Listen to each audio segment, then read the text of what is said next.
Nagsimula akong maging content creator, actually hindi ko nga dinedefine yun as content creator.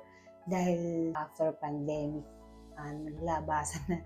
Actually, during pandemic, naglabasan na ang mga content creator. Pero parang para sa akin, pag nakakakita lang ako ng mga vlogs sa Facebook or any platform, no, ng social media, parang ang sinasabi ko nga, parang sarap naman makita. Matry ko nga kung paano mag-video.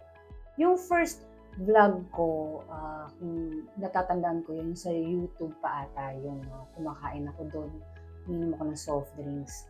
Yun ang pinakauna-una kong pinost na naaalala ko at sobrang cringe talaga yung dating ko doon na parang kasi sa totoo lang napakahirap talagang humarap sa camera nung araw na parang hindi ko ma-imagine na magiging content creator na ako.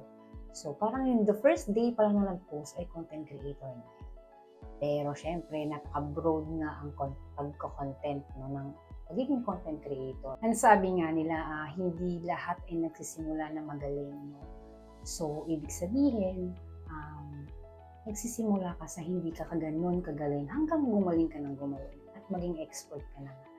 So, continue learning lang naman mo. Yung sa mga gustong maging content creator na nahihiya, kinakabahan, humarap sa camera, magsalita sa camera, just enjoy yourself. I-enjoy mo lang kung ano yung gusto mong i-content at kilalanin mo yung sarili mo kung ano ka ba talaga. Kasi napakahirap mag-content na hindi mo alam yung sarili mo.